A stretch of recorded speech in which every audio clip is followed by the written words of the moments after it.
Today we have the Commissioner of DEP, Bob Martin, with us. And without further ado, Commissioner, the floor is yours. Thank you, Mr. Chairman. Very proud to be here today and appreciate the opportunity to be here with you and the committee to review the administration's budget for DEP for FY13. You have prepared remarks in there that are lengthier. I'm going to trim those down to about 10 minutes if I can, just to quickly go through some of the highlights that are in there. Governor Christie and I remain committed to protecting the air, the land, the water, and the natural and historic resources of the state of New Jersey. At the same time, we look to make sure that we continue to remove the impediments that are at DEP, historically been at the DEP, that hold up economic growth in the state of New Jersey without compromising standards. So we continue to work and focus in that direction. The governor's FY13 budget will fund key priorities to accelerate job growth, meet New Jersey's most urgent needs, and protect the critical resources of the state. For DEP, part of the New Jersey comeback is the restoration of $4.4 million for parks and $2 million for forestry management from the general fund. Protecting our parks and forestry funding demonstrates the governor's commitment to keeping 39 state parks, 50 historic sites, and 121 wildlife management areas open, accessible, and sustainable. The DEP manages over 800,000 acres in the state of New Jersey of land that's open space. Managing these natural resources is primarily focused on helping quality of life, managing the wildlife habitat, and protecting the water, a quality of water in the state of New Jersey. DEP's biggest budget boost this year of more than $13 million increase is for CBT funding, all of which will further the Christie administration priority initiatives. CBT funding increases will focus on parks capital projects, site remediation program, grants for brownfield for sites and HDSRF projects, $2 million for watershed program, and additional monies for diesel retrofit program. The state will also allocate $2.1 million for park partnership programs. This is focused on state-supported, state-owned facilities or federal facilities that are significant to the state of New Jersey, which includes the old barracks in Trenton, the Battleship, New Jersey, in Camden, and Morven House in Princeton. The proposed FY13 budget restores $1.5 million to the Office of Sustainable and Green Energy, which focuses on supporting renewable energy, environmental planning for things like green infrastructure, sustainable communities, climate change, and our climate change obligations under the Global Warming Response Act. The funding for the Highlands, Pinelands, and the Palisades Interstate Park Commission remains flat from last year.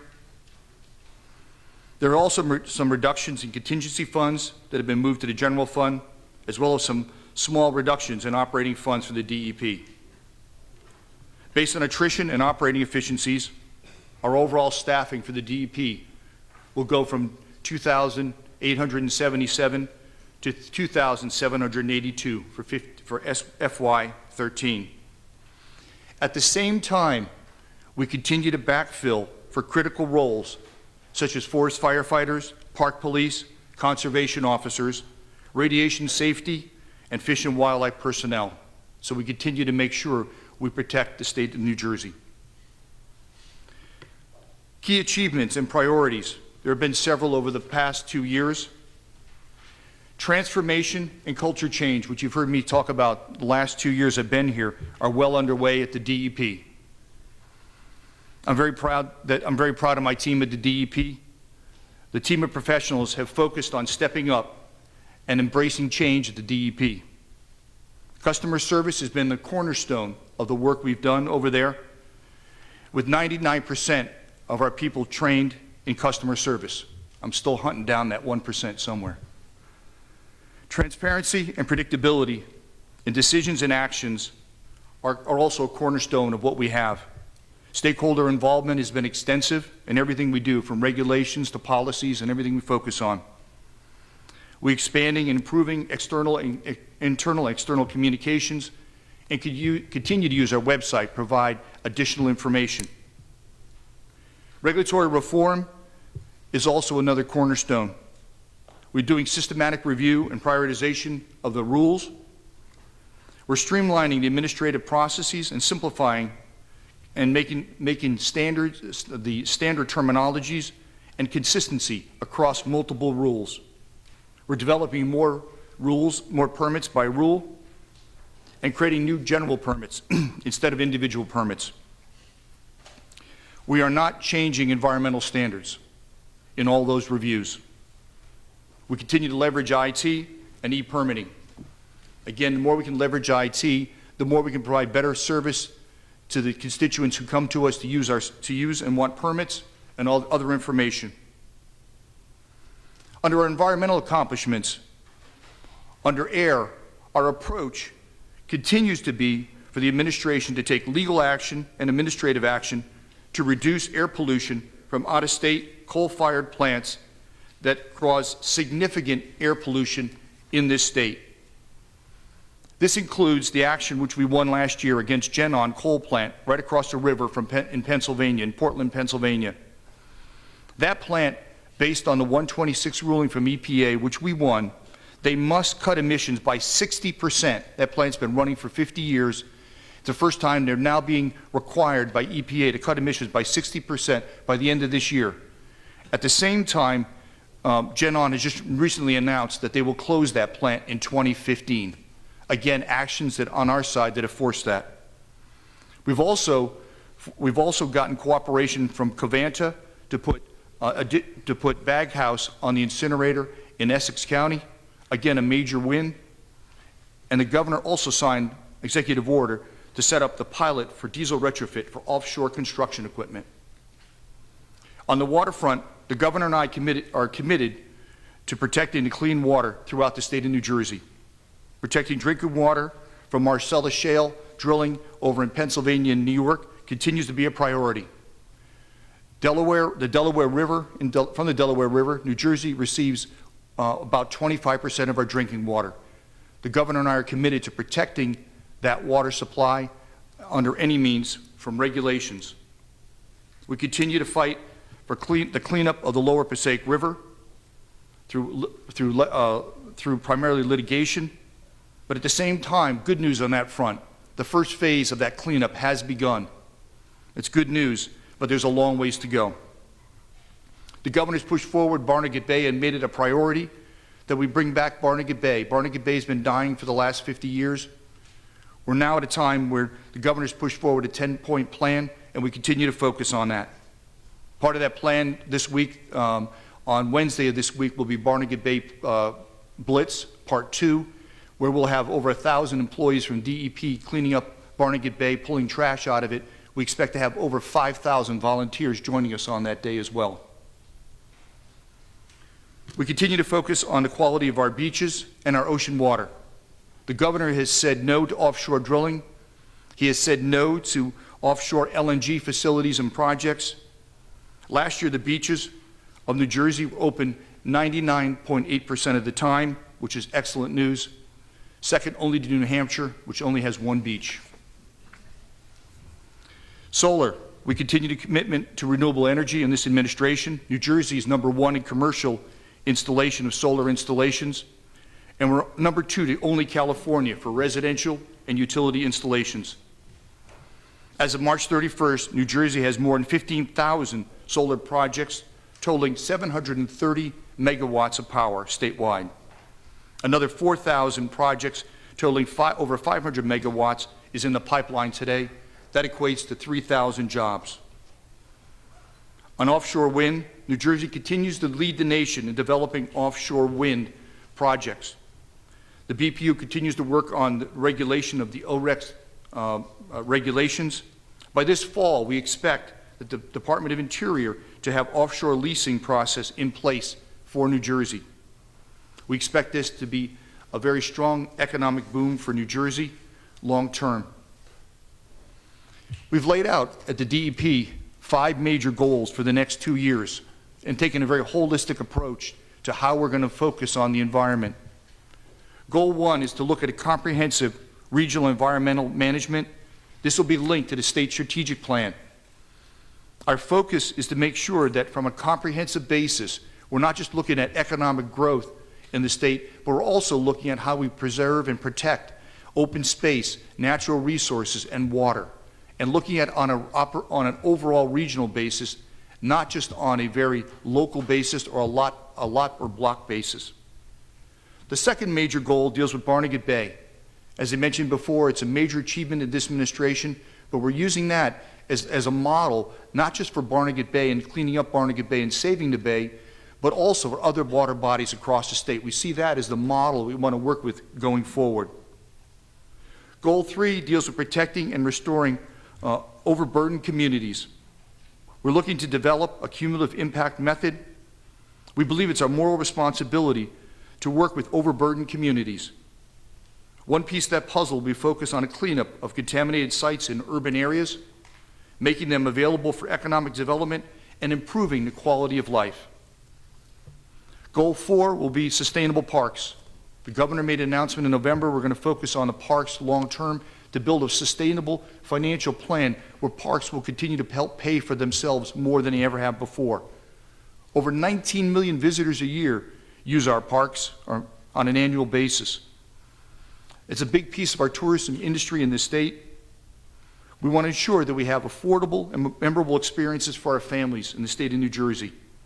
We're trying to partner with other companies and groups so that we have more events, more concessions, more boat rentals, and more other amenities.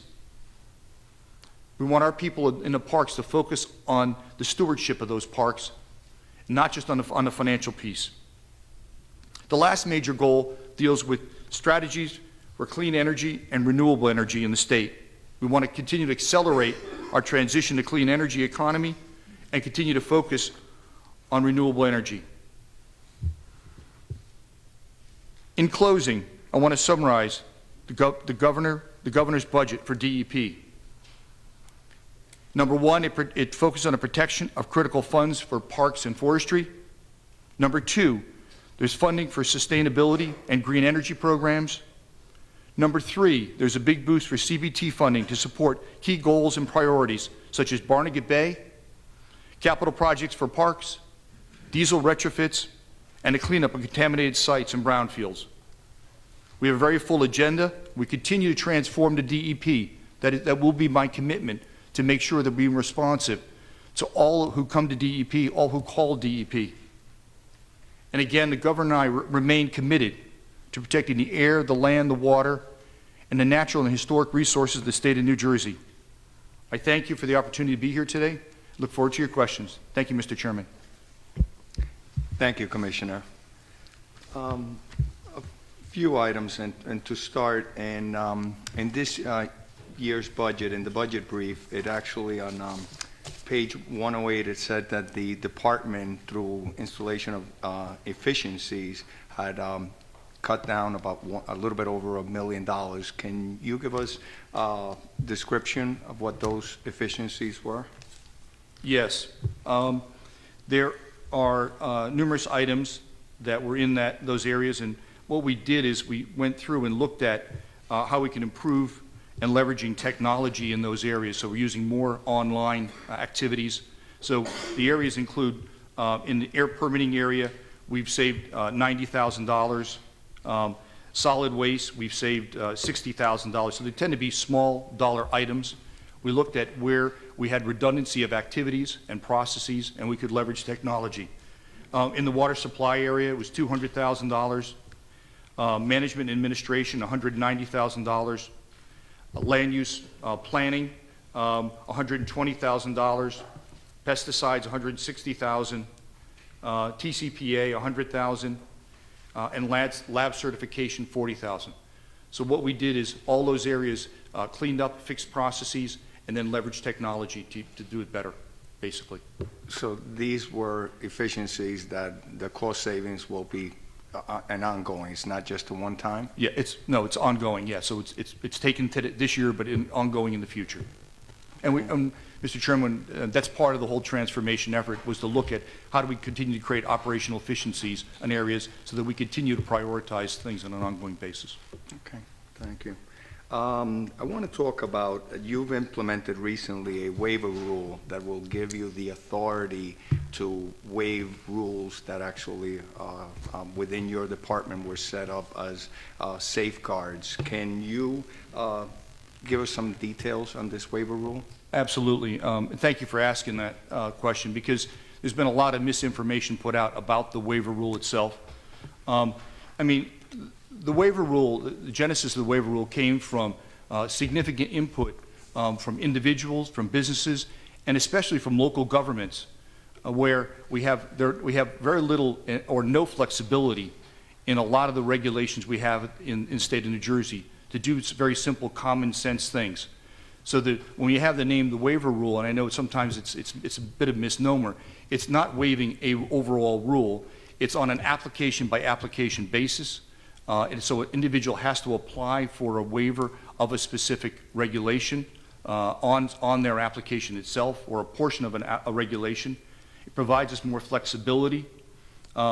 Each one has very specific criteria. We have 4 major categories of criteria. Deals with public emergency, undue hardship, net environmental benefit, and conflicting rules. So again, an application comes in, they must fit into one of those categories, and we have very specific then rules we must follow underneath that for them to qualify under it. The biggest piece to that then is the transparency of it. All those every application that comes in will be put in online, will be available online for anyone to see. Any determination of it, whether we accept it or we deny it, will be out online, so everyone will be able to see those. Right. And you mentioned some of the folks that you spoke with. I didn't hear of any environmental groups in those folks that you mentioned. Were they brought in at the table to be in the discussion? We had stakeholder discussions on all of them. So we had stakeholders at the table from the environmental groups. Yes. Okay.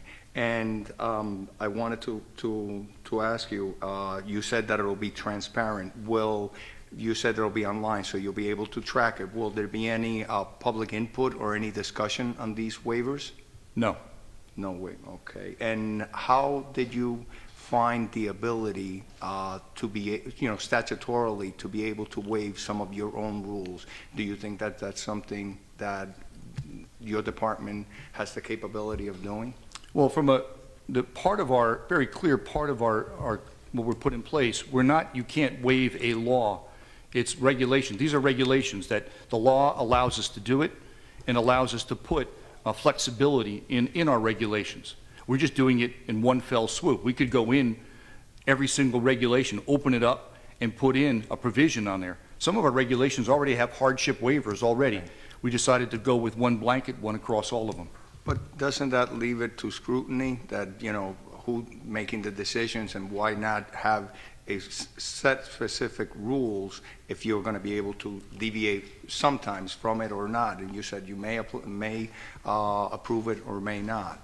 Well, it's like anything else. From flexibility, you need to have flexibility around any rule. I mean, just like a zoning variance in any town, you have to have an ability to have some flexibility on anything when it makes sense. And it's back to and there's guidelines that we've set on it, and we expect to use those guidelines in making those decisions. I wanted to ask you, are you aware of Bill 82584, that it would establish some minor permitting rule changes? Are you aware of that bill? No. You're not? No. Okay. I want to touch base on the sewer and water infrastructure. Obviously, as that part of my daytime job that I deal with that on a day-to-day basis. It's become very aging and in need of repair. Mm-hmm. What's the thought in the department of tackling this in the future? Right. A good question. I mean, two major fronts on that. One is that we continue to work with Environmental Infrastructure Trust. We see that as a major engine as to putting money out there from infrastructure point of view to cities and towns and authorities out there on an ongoing basis. We put out anywhere from $350 to $500 million a year through there, through SRF grants, through zero-interest loans or low-interest loans to get money out on the street on an ongoing basis. So we see that as ability to keep putting money into the ground long-term. At the same time, we're working with both water suppliers, purveyors, and sewage treatment authorities to look with them to build long-term capital plans with them to schedule out long-term how they can build out infrastructure in the state. It is a concern long-term that our infrastructure is aging, especially in an older state like New Jersey with a lot of older cities. We continue to focus on how we can make that happen long-term, so we're working with those groups to put plans together. Is there monies available for like municipalities for I&I studies, or is that something, do you have a broad blueprint of how we're going to move forward? Well, right now we're on a broad basis. We continue to, there's no specific dollars for that kind of study overall. For the work itself, it could go through, we could use SRF money, and we could use EIT money directly for that. But we also teamed up our people from DEP, our water supply team, to work with them, and sewage treatment team to work with those communities to put plans together long term. Okay, thank you. I wanted to touch base with you in reference to underground storage tanks that we briefly talked about. Mm-hmm. In fiscal year 12, there was a line item of $950,000 that was taken out when the Office of Economic Growth and Green Energy was created. That line item still not in, and I think of your comments was that it was a victim of its own success. So obviously there's a lot of oil tanks out there that people are trying to remediate, and basically the rug was pulled out from under them. There's no funding. Is there any way that we can put this back? How do you feel about that? Well, kind of a quick historical context to all of that. Well before I got here, we've looked, and again, back to the success of the program. I understand years ago there was significant amount of money. Then legislation in 2005 and 6 started a sequence, and I think there was another additional legislation in 2007 and 9 also that split off that money to diesel retrofit, to parks, expanded the definition of use of that money overall. So what we ended up doing is we started taking that large pot of money and spreading it out a lot of other places. So where we are now is on an annual basis. This past year we've had about $11 million to go to underground storage tanks. Next year with the additional CBT money will be about $13 million. So we continue to take applications for leak storage tanks. They're in a queue. As long as they meet the requirements, we're going to go forward and continue to pay on those going forward. We keep taking applications on that front. Longer term, we're going to need to restructure both the UST program and the HDSRF program. And we're starting to look at different requirements, maybe making the eligibility requirements probably more difficult. Those who can financially afford it, they would not be qualified for it, but look at where that break might be going forward. So we're looking to restructure the programs. I'd also like to see us use something like the Environmental Infrastructure Trust program, especially for HDSRF side of it. I'm sorry, I'm trying to confuse the two programs with you now, but HDSRF, because we treat them both together to a certain degree. But UST long term, we believe there's money now. We'll have plenty of money in the future for that, as long as we look at the eligibility requirements going forward. What is a homeowner that finds a potential leaker? What could assistance, money-wise, what's available to them? In that program. In that program, they could get reimbursed for the cost of that cleanup. The total cost? Yeah. Okay. Thank you. I'm going to open it up to the panel. Assemblyman Bertucelli. Thank you, Mr. Chairman. Thank you, Chairman. Good morning, Commissioner. Good morning to the staff. Good morning, Assemblyman. Let me start by giving you a report from the field. I was in a meeting with a major employer, local refiner in Gloucester County, and the individual the guy running the operation, began by saying how pleased he was with the level of cooperation from your department involving the matter they were handling, the permitting, and he thought that the improvement was 180 degrees. It was just simply marked, and he reported back to corporate in San Antonio to that effect. So Thank the work's been going on inside, trying to move the culture appears to be paying dividends. I think that's a good thing because the work that was done at this site involved no weakening of any environmental standards, but was strictly the bureaucracy to get to the end. So I mention that to you because you need to hear those things from time to time. Great. Thank you, Senator. It's a big enough job to protect the environment. It's a harder job to change a bureaucracy, I think. I'd like to follow up a few things that the chairman started on. I'm going to bounce around in two areas. First, I'm going to set my timer so we don't go over. The very best I can. I can stop you anytime if you want. Yes, That's not a well, problem either. and I appreciate that greatly. The Budget Committee is interested in numbers. In some cases, the term is used transfers. Depending who's testifying before us, we talk about raids, things going back to the general fund. Based on what we see in the budget, what we understand, language tells us, notwithstanding the provision of any law or regulation to the contrary, there is appropriated an amount not to exceed, it looks like, is this $200 million from Clean Energy Fund to transfer to the general fund, subject to approval of the Director of Division of Budget and Accounting? Is that the right number? Yes, there's $200 million that's officially in the document, yes. That's a big number. Yeah. So we didn't need $200 million in the one category. Can you tell us about where this money comes from and how's it generated? Well, first off, that's under the control of the BPU, but I'm glad to answer Please. as best I can on Okay. that. The money comes from Cital benefit charge that shows up on everyone's bill, Okay. and they continue to replenish that. I believe it's something like over $20 million a month on an ongoing basis. There is adequate money in that fund to cover any outgoing applications for projects on an ongoing basis, and based on that, there was additional surplus funds that was taken for the general fund. So how, and through the chair, so this is living at the BPU, Board of Yes. Public Utilities. So and how does it tie into your budget? Why does it transact through your budget? No, it's not in mine at all. No, it's not. It doesn't show up at all. It's BPU, which is in and not of the Treasury. So we have this question for the wrong commissioner then. Well, no, I get it every year anyway. Okay. I'm always ready for it. Thank you. Well, very good. It's still a lot of money. It's a big number. The proposed budget, and tell me now if this does not belong to you. This speaks of the Global Warming Solutions Fund transferred to the general fund, and there is no number attached with this. It says how much you expect to be transferred. That's the question that I have for you. How much will be left in Global Warming Solutions? Yeah, 300,000. That was left over. At the end, are you asking about what just transferred over or what was left over at the end? Well, yeah, because I don't think we're seeing a number. Is there a number to this yet, or is there an anticipated number?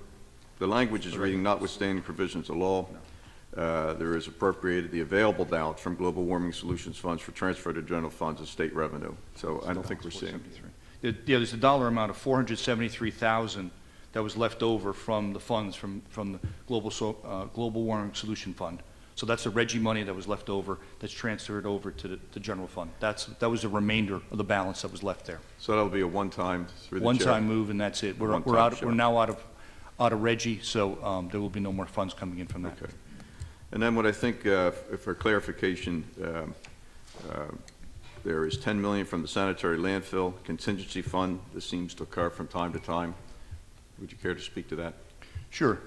Yes, we moved that fund primarily funds for homeowners who have received damages, who get damages from sites that do not have a responsible party that controls that site. We get claims on an annual basis, relatively low amount of claims, about maybe $500,000 a year, claims against that fund. That fund is replenished at about $2 million a year. There was more money than necessary, surplus in that fund, and we moved $10 million over to the general fund. I don't suspect this is a front burner item, but I raise this question. These monies are generated from tipping fees, so that means the cost for, in large part, the disposal of the municipal trash picked up at curbside. Has there been thought about adjusting downward the assessment on tipping fees in this category if the demand has weakened? We certainly can do that assessment, Mr. Semelman. I think the concern was trying to make sure we still kept adequate funding there, that if all of a sudden we had a very large influx of applications, we quickly could respond to those. But yes, I understand. We can take a look at that. Well, that's why I raised that question, because it seems that the controls now in place over this time and how much has been learned about handling solid waste landfills, it seems like great progress has been made in when new cells are sited and the monitoring that occurs. Yeah. So it's a point of curiosity, because just on that $200 million, which the societal benefit charge is affecting every electric bill, which now, this is not something that is being laid at your feet today. Any place we can get a little bit of relief here and there probably is welcomed. Let me go, I'd like to bounce over to site remediation. Legislature worked very hard in 2009 to establish the licensed site remediation professional program, the LSRP as it's referred to. And the program is in but not of the DEP. How many current sites would be eligible for a licensed site professional to be engaged in? Would that be a number that maybe someone on the staff would have? What is the universe of potential sites to be managed by this arm? First off, the number of sites, contaminated sites in the state of New Jersey is around 15,000 sites. That's down from about 20,000 when we first took office. So we've been able to start whittling away at that number of sites. I believe there's about 9,000 sites that would fit into that category that you're talking about, because a lot of them still include, homeowner tanks and some other things like that. So they kind of fit in that category too. But so the most important ones that they're worried about, obviously, the larger sites overall. So you think that universe is about 9,000? Yeah. And how many licensed site professionals are there presently? Well, right now, they're temporary licenses right now. There's about 500. Let's see, there's 589 temporary licenses in place. Today happens to be the first day, May 7th, happens to be the day of cutover for the LSRP program. So it's kind of a historic day, the legislation that was passed. So right now, any company that comes forward with a site and must shift over, those that are shifting over to it, and all those who come in the door now must automatically go into that program going forward. We're going to be doing, in about a month, we'll be doing the real examinations, license examinations for permanent licenses, but there are 589 temporary licenses right now. And through the chair, why the term temporary? Well, they were set up during this transition period, the 2-year transition period. They were temporary. Those who had experience, had the qualifications, and were qualified to do this during this transition period until the LSRP board was fully set up, and they've been putting their regulations and controls in place overall, and code of conduct in place for professionals. So, and Commissioner, how many licensed professionals will be necessary, do you think? That sounds like a small amount compared to 9,000 sites. So what will this, is this the number that you? I mean, I don't have a number, though. I think in the past our teams have talked about 1,000, somewhere around 1,000 potentially, that would be licensed site professionals, but I can double check that for you. So you're almost halfway there in part. Yeah. My point of curiosity from a standpoint of how the department is functioning, which comes back to issues of budget, is with 9,000 sites that are in play, are those 9,000 sites being actively remediated, or are they just simply 9,000 sites that are identified as needing remediation? Various stages. Okay. Various stages. Some are in the final stages of being cleaned up, some are in the middle stages, some are in early stages of being identified. A lot of times just the cost up front, and a lot of those still are owned by cities and towns that own those sites, and ultimately got to have the money up front to go do it. And that's part of what we want to focus the restructuring of the HDSRF program, is to make sure that cities and towns have the money necessary to be able to delineate those sites up front and then redevelop them going forward. Our notes are telling us through the chair that the department may have collected in the range of $9 million in remediation guarantee funds since late 2009. That's from the 1% surcharge on remediation activities. But we're not showing expenditures in that category. Does that sound, do we have that correct? I don't have that.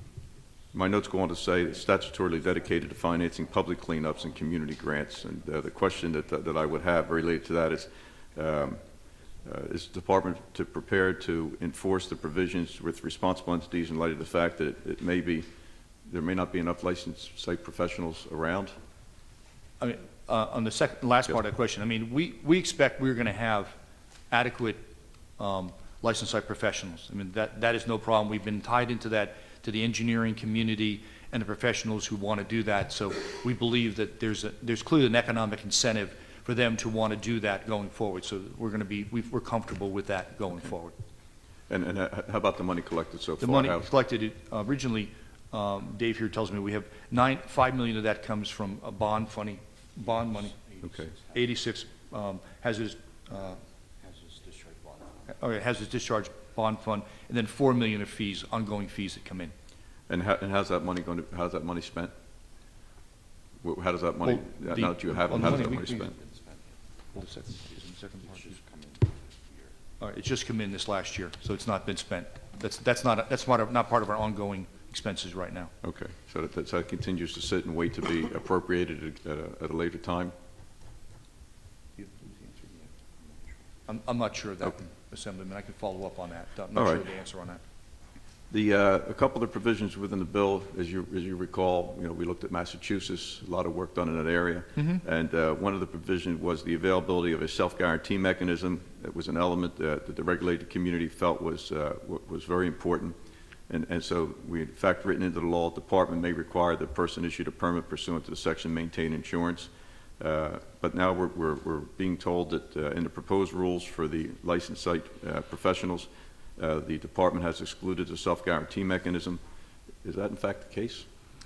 Yes, at the moment, we're looking at that as part of our lessons learned from all of this, trying to assess it. We've gotten a whole list of recommendations of things to change. That's one of them we're assessing to make sure, and the purpose of that is obvious, right? If you make sure you've got money in the bank held aside, then you can always make sure that we're protected from the state, because ultimately we end up with the problem at the end of the day. If a site gets opened up and started and doesn't get fixed, we end up with the problem at the end of the day. So we're trying to make sure we could put the right mechanism in place to make that work. So we haven't yet.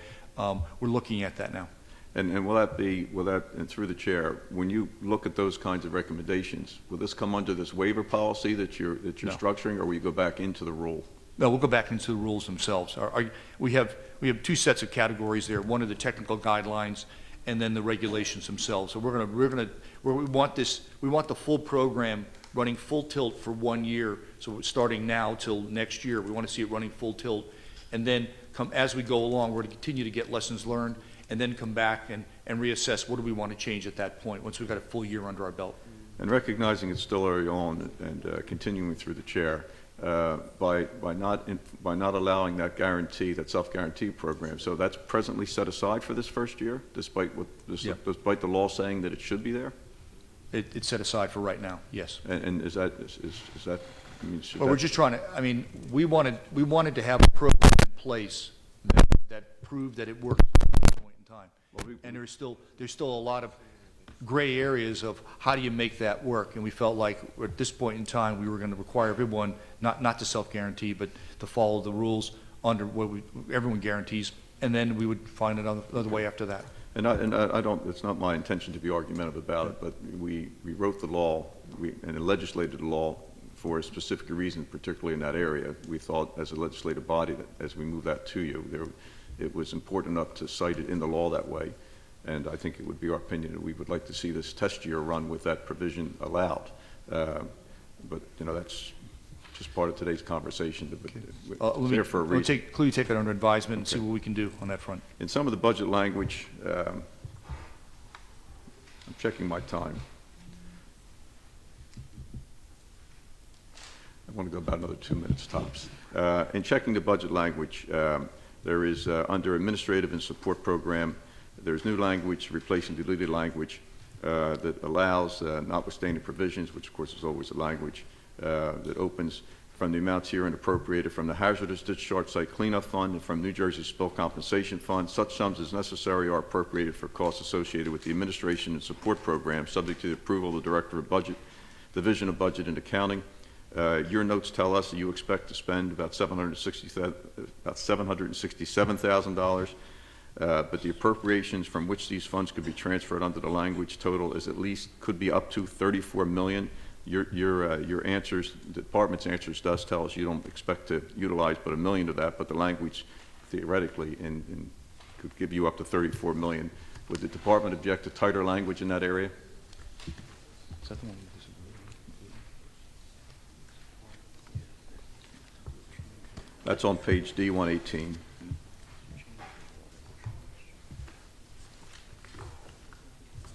And by the way, you're not the first department that likes that kind of latitude and language of being able to move money. What was the question? Do you have a question on that? What question was that?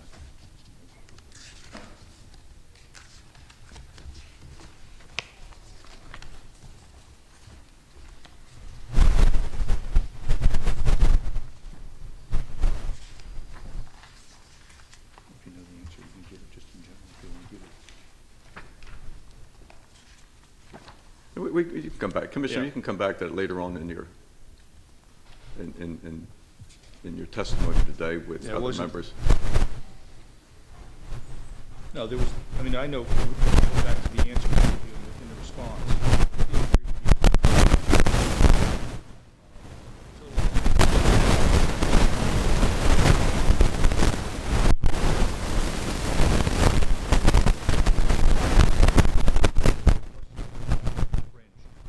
So, and then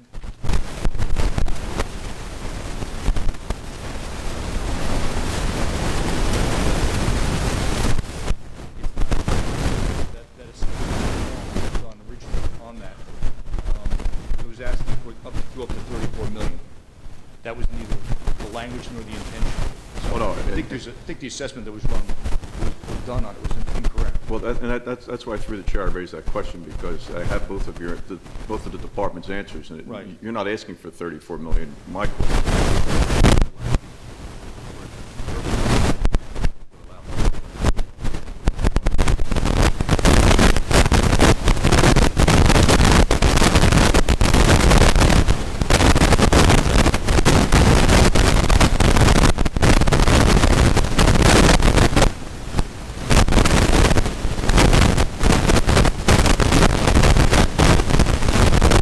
I need to understand what you're asking. So, And as I said, in fairness, you're not Yeah. the first commissioner who've asked that kind of question too. And if I'm running a department, I'd like to have as much latitude as possible. And we on the budget side are Right. obviously looking to bridle where we can, so we can spend the priorities that we happen to like as well. So, although this is in your department and not something that would move elsewhere. I'd like to close with just a general question in the area of the waiver discussion. I thought your explanations were clear, and I thought they were straightforward. As you know, we've worked very closely together with regulatory oversight, sat together on the original Red Tape Commission, and I don't object at all to the drive to cut red tape. I am very protective of the branches of government, particularly the institution of lawmaking, and I want to say to you that if there is, there are a number of people that feel that the legislative process should be better engaged to come up with guidelines if waivers, in fact, are going to be part of the structure. Your explanation was a good one with respect to it's done in steps. We realize there's underlying statute. In some cases, in lawmaking, we simply say, go make up the rules, because we can't do all that stuff. So I just want you to hear from this voice that the legislative process does not want to be set aside where it's appropriate, does not want to be in the way where it would otherwise be in the way. And I think the goals of waivers, just like you correctly did the analogy with the local planning boards and zoning boards, you have to have some discretion. The legislative process wants to make sure that if that discretion is called for, that the legislative voice should be incorporated into it.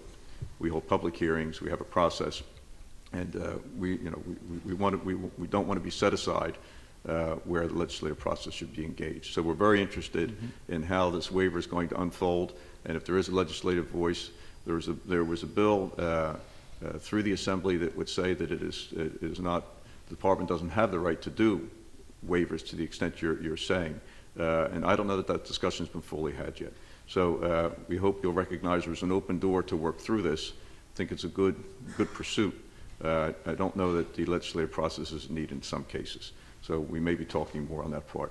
But I thank you for the testimony this morning, and I wish $200 million were yours so we could talk about how that worked. And if you don't need $34 million, we would prefer the language doesn't allow you $34 million. Thank you, Commissioner. okay. Thank you, Assemblyman. Thank you, Assemblyman. Commissioner, just a follow-up in reference to the hazardous discharge site cleanup fund that you mentioned that when speaking to Assemblyman Bertucelli, and you had mentioned that for the underground storage tanks would come out of that. Last year, for the reforestation project, the department actually got from the Global Warming Solutions Fund, it was about $6.8 million, and this year it's slotted to come out of the hazardous discharge cleanup. Do we know how much money is that going to be allocated to that fund?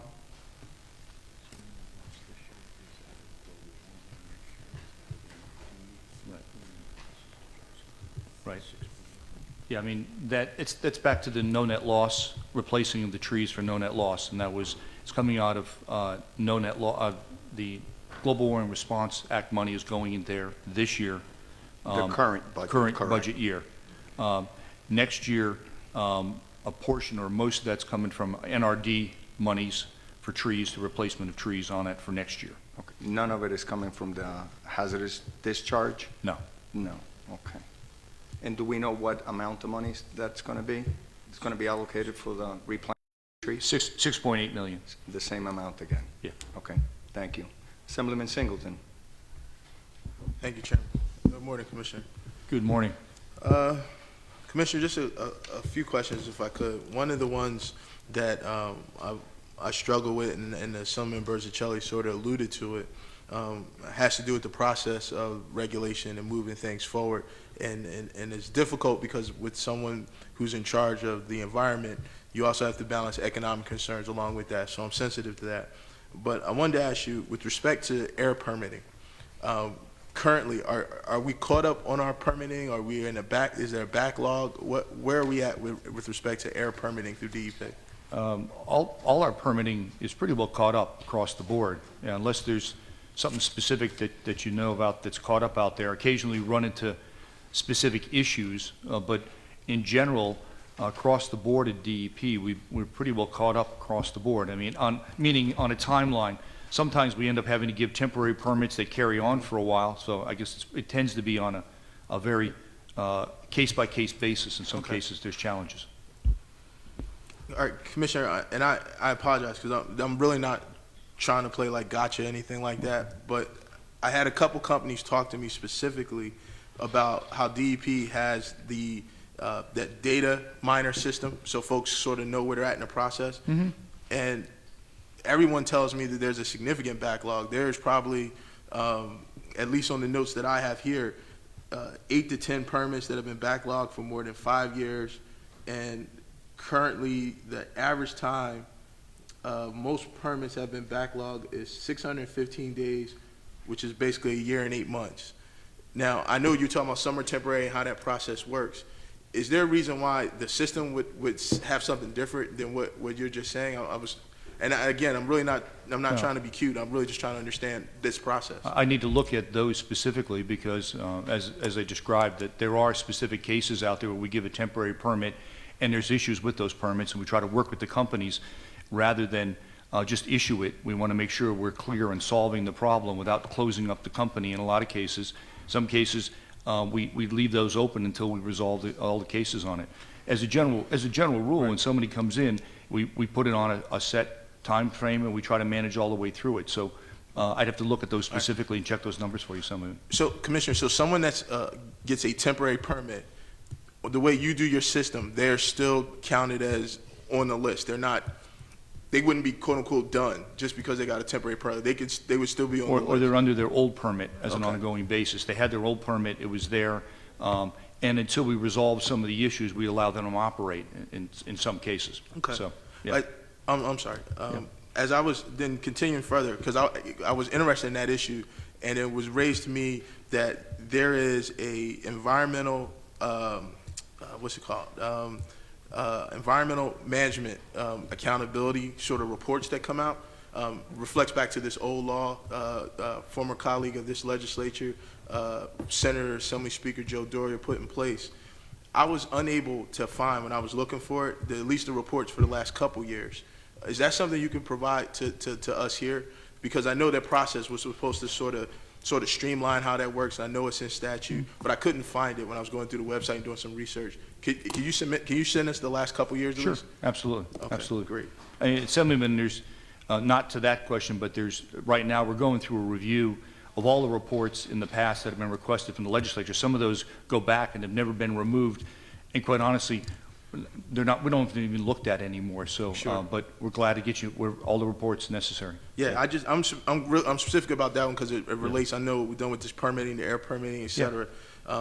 And I know because the statute was relatively put in place, I think, when the senator was around. So I'm just curious, is where at least the last couple years, at least. Sure, no problem. Moving on,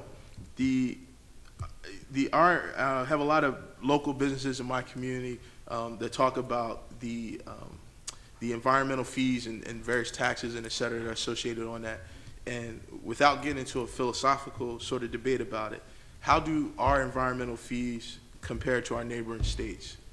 I would specifically say Pennsylvania and New York. How do they compare? Are we vastly higher, around the same, with respect to? I'll go to the air permit, since we were talking about that. Are we in the same ballpark there with those states? Honestly, I've not done a comparison to other states, so Okay. I don't know. And a lot of them are either already set by regulation or by legislation already for us. And a lot of those are delegated authority that comes from the federal government too, so I'd have to look at each one of those specifically. Because I know there was a question someone raised about the Title V permits being ours been down over the last several years, at least going out. And I know the EPA is obviously one of your predecessors, Lisa Jackson. Their EPA number averages more like $50 in that range, and I think our state's is like twice that. And I think so that's why I'm curious about those Title V permits as well. Yeah, I mean, the rate is set by legislation, Right. and it's per ton, so it's set by a certain amount by legislation overall, so we'd have to go back and look at that legislation. Well, I guess then anecdotally, do you, and if you don't know, then you can take the time to dwell on it.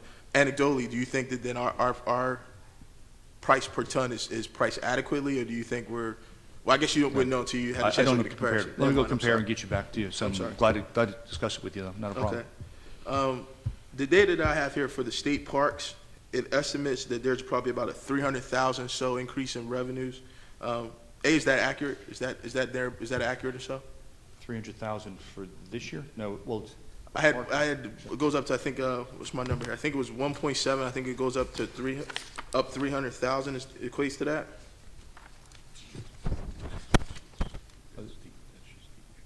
that's just the excess receipts portion to it, the 300,000. That would be that piece. So that wouldn't qualify as an increase in, it's not an increase in revenue from the state parks piece?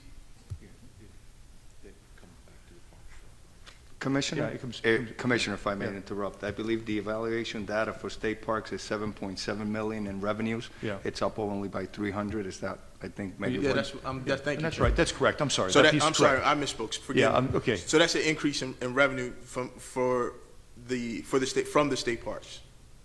Yes, that's coming from receipts, that's from Receipts, receipts themselves. correct. Yeah, that's receipts that come in from the parks All right. themselves, yeah. We take it to gates or for whatever else, other things, for cabins and things like that that we rent out. So how do you determine that you're going to have an increase in the budget year going forward? What metric are you using to determine that you're going to have that?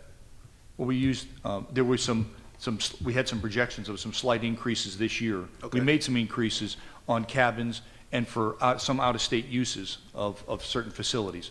Entry to the parks stayed the same for New Jersey residents, and most of the fees, most fees for other things like cabins and things like that went up very minor increases, and then for out-of-state, we increased them by either $5 or $10, things like that. Commissioner, I'm told, because I wasn't here, but I'm told that our Assembly Environment Committee had a hearing on this topic, and your department came and said that there is a possibility that privatized services will be introduced, in order to keep the parks free.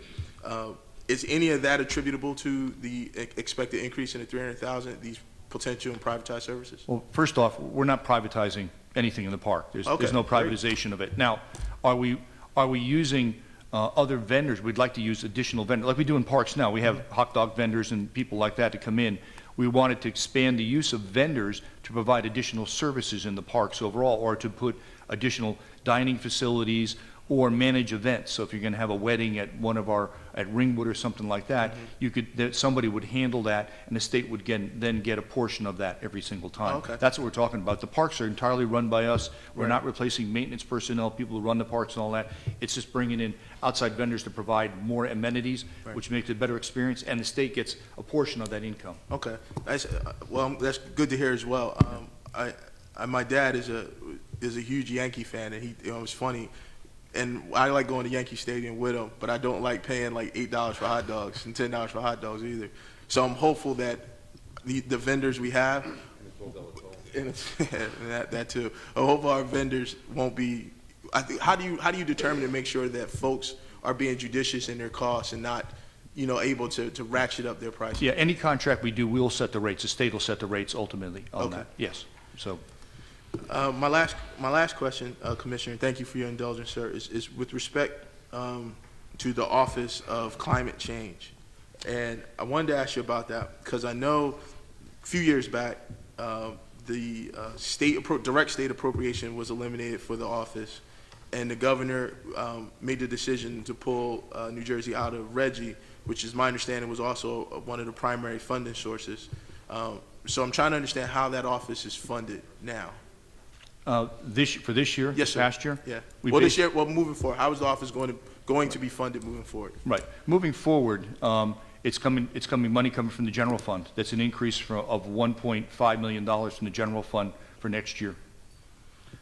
Okay, and with the change, I said that one of the underlying funding changes being the removal from RGGI, and as I said, how the appropriation has changed. The metrics that have to be met as far as with the Global Warming Response Act, you feel confident that with the amount of resources that are there, that we're still going to be able to meet those metrics, the 20% by 2020, et cetera, and so on?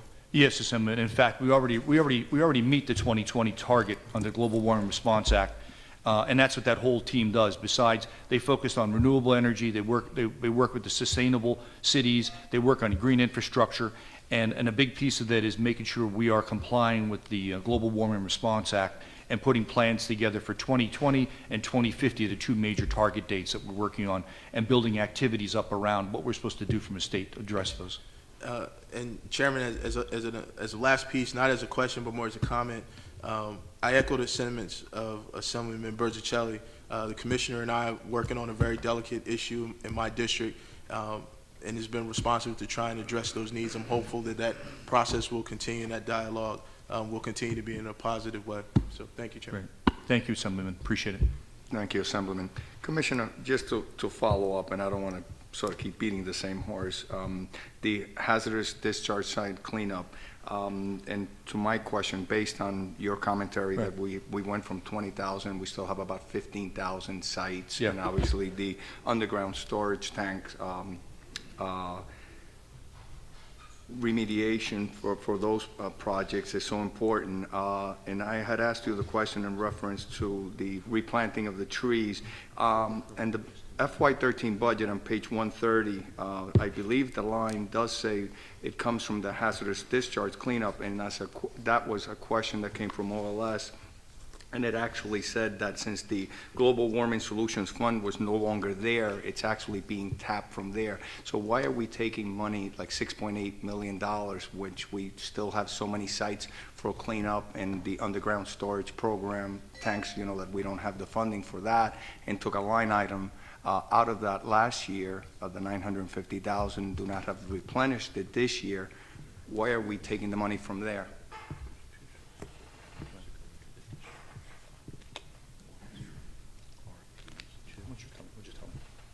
Let me have Dave Bart go to specifics on it. Thank you. Chairman, there are two sources of revenue that are deposited to the hazardous discharge site cleanup fund.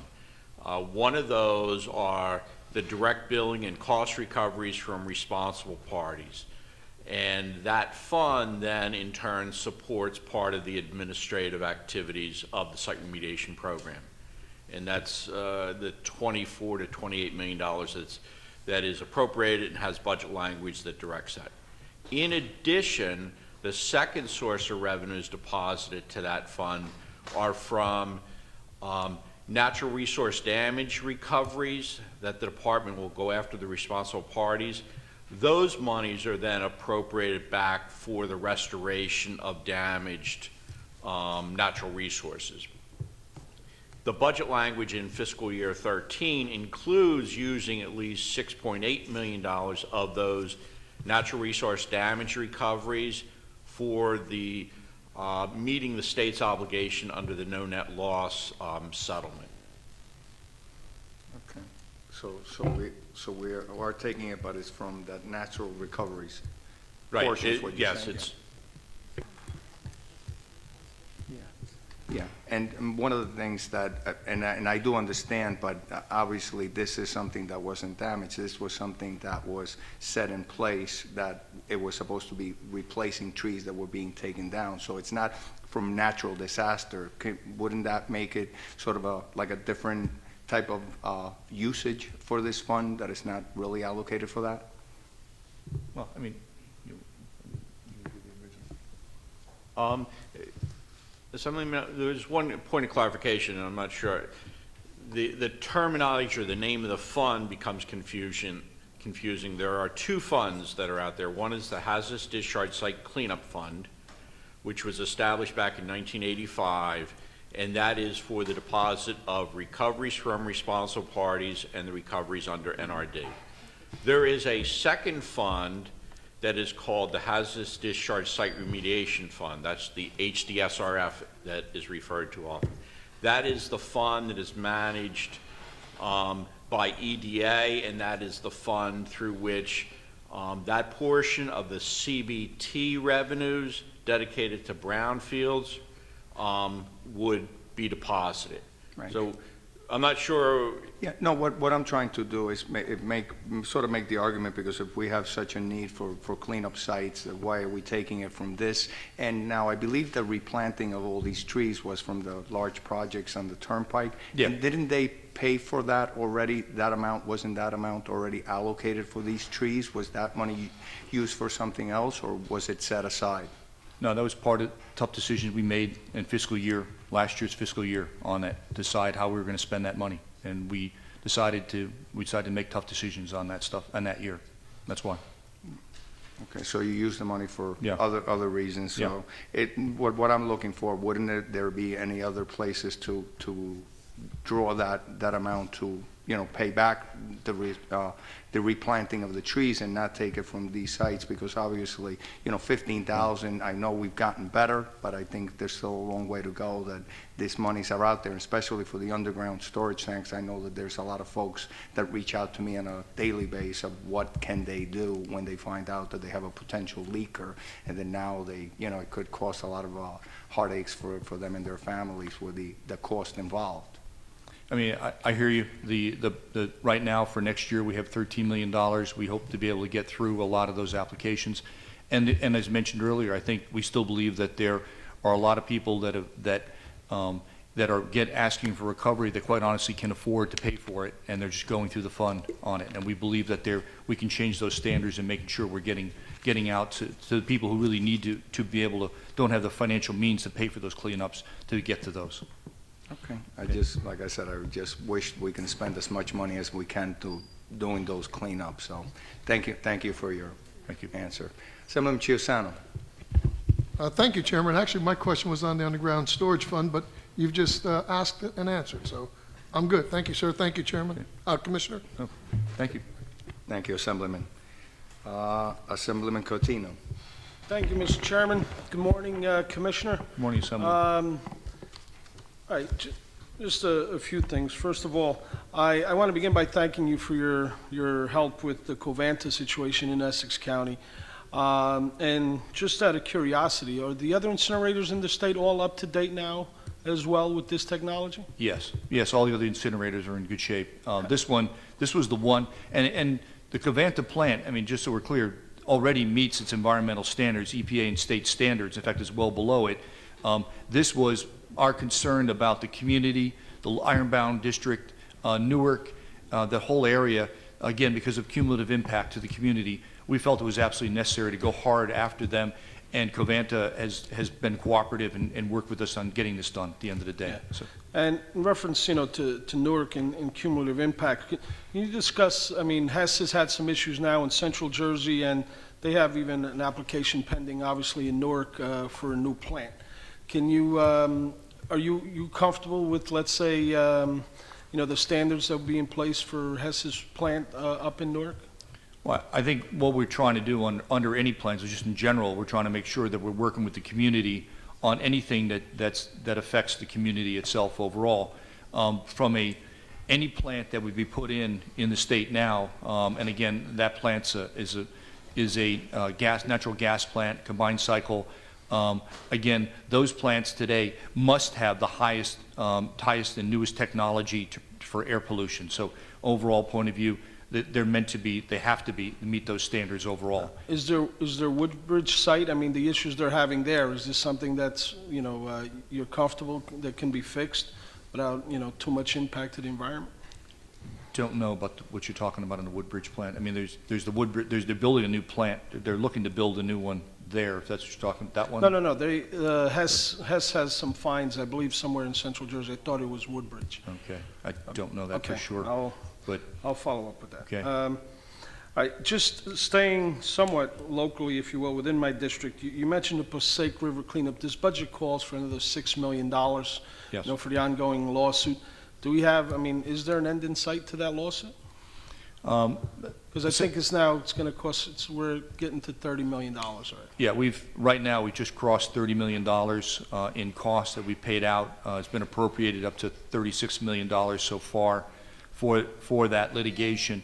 The bottom line for that one is that the principal parties, the only way the state ultimately can recover its costs or its share of that cleanup of that site is to be able to go after the principal parties on that, which include, Maxis, includes Tierra Solutions, it includes Repsol, it includes Occidental, it includes YPF. All those companies are responsible for the cleanup of that river. And as you know, it's the most toxic dioxin ever created by man has been dumped in that river. And so we expect to hold them accountable for the cleanup of that river. Now, the EPA right now is very delinquent in their delivery of the focused feasibility study, which ultimately define what the cleanup of that river is going to be, how to clean it up ultimately. The cost for that cleanup of that river, could be as high as $5 billion. From a state point of view, the state will end up with a 10% share under federal law. So the state of New Jersey will end up with anywhere from $200 million to $500 million share of the cost of that, besides the $100 million we've already spent in previous costs on that. So what we're trying to do is protect the state, the taxpayers of the state of New Jersey. We need to keep this lawsuit in place. In addition, our pressure on those principal parties continues to make sure that they know that we're going to hold them accountable to clean up that river at the end of the day. So we need to keep spending it.